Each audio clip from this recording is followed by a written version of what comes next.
Good morning, I'm Harley Schlanger from the LaRouche Organization with your daily video update for October 24th, 2023. Well, what I'm going to talk about today is the brewing crisis, the developing crisis, not just in Gaza and the Middle East, but worldwide. Well, all eyes are on the Gaza situation right now, with the question being, will Netanyahu go ahead and launch a ground invasion, a scorched earth offensive with the goal of exterminating Hamas, in which he's essentially designated all Palestinian civilians as either supporters of terror or sympathizers with terror. Will they carry that out? Will they go ahead and do it? The Biden administration supposedly is urging them to wait, but what good will that do if they're still going to do it? At the same time, the U.S. has 2 carrier strike groups in the region, a total of 10,000 troops, another 2,000 on standby, warnings to Iran, to Syria, to Hezbollah and Lebanon. And so we're looking at what could become a World War III very quickly. Now, there have been attempts by many nations to mediate this. There was a conference in Cairo, but the solutions that were proposed were mostly to deal with the humanitarian crisis and not to stop it. But they did call for a ceasefire. The Russians, the Chinese, and others have called for a ceasefire. The Chinese are calling for a peace conference for the whole region, which is not only about stopping war, but about economic development, about collaboration by all parties in major projects which will benefit all people living in the region.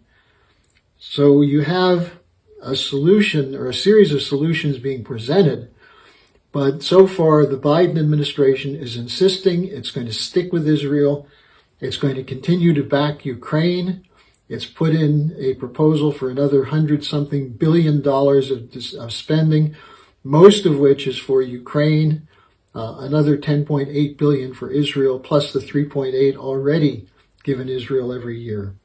So the Biden administration is pushing for this to go ahead and asserting that not to do this would be a surrender to authoritarian and dictatorships and terrorists.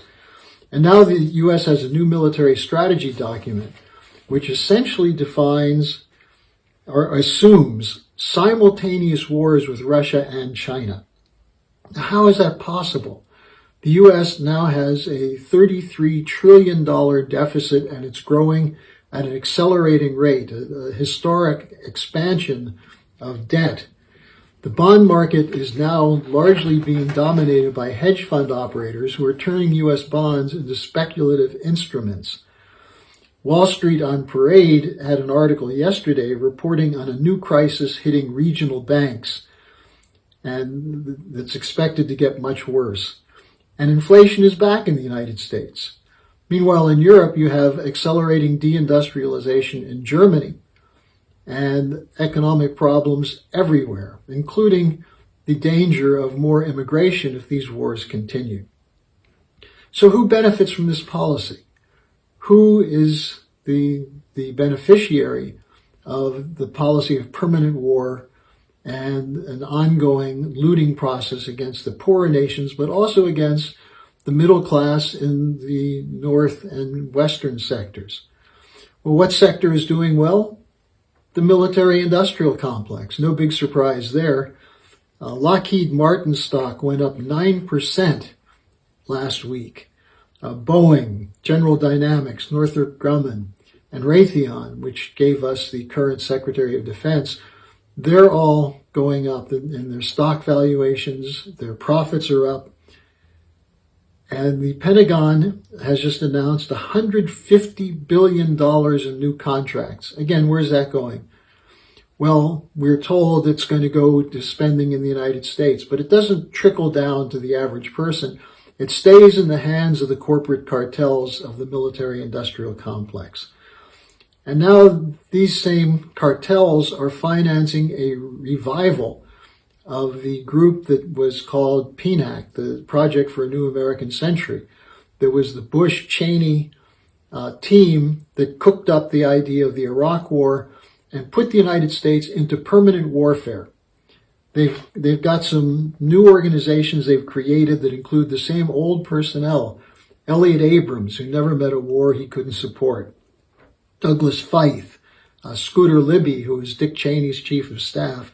They're all involved in a drive that is aimed at restoring control of the Republican Party to the neocons.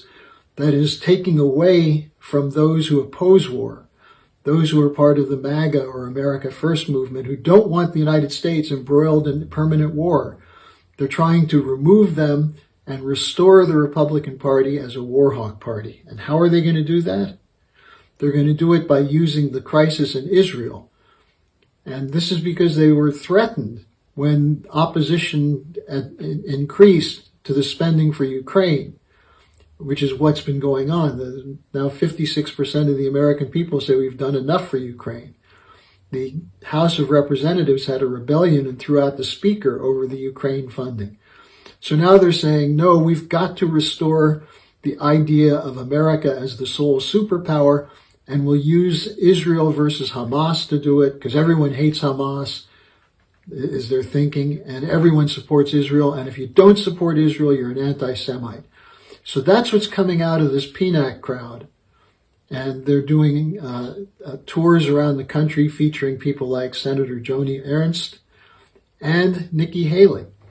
And Nikki Haley's, her slogan is change the Department of Defense to the Department of Offense and make nations feel threatened, fearful of the power of the United States.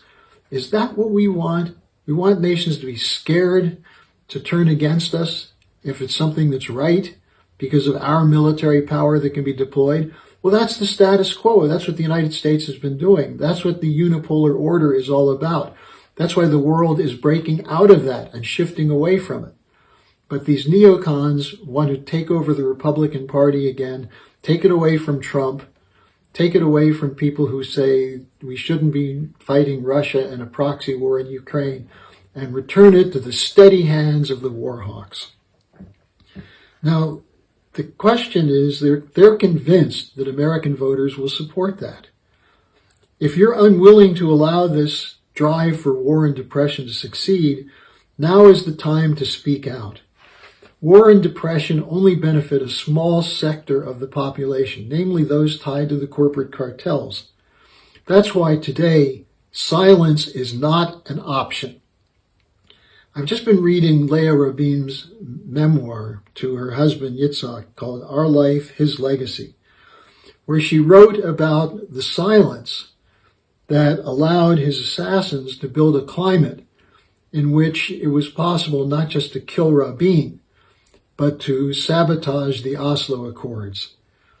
And in a eulogy she gave days after his assassination, she said that the people, quote, were too silent in the face of the writing on the wall, of the shrieked insults and the horrifying incitement. They were silent. She went on to say, now there can be no more silence. Now the voice of reason and right will be heard. Now the silent majority will become a majority no longer silent. Unfortunately, we face a crisis today of horrible proportions because too many of you have remained silent. The idea of speaking up for what's right and truthful is at the center of whether or not a democratic republic can succeed. Silence is not an option. That must change. And I'd urge you to circulate the petition that will be at the bottom of the description page and work with us. Help us build a true majority of people who recognize that it's the greatness of America depends on the goodness of the nation and our ability to create a mutually beneficial relationship with all nations and all peoples in the world. So thanks for joining me today. I'll see you again tomorrow.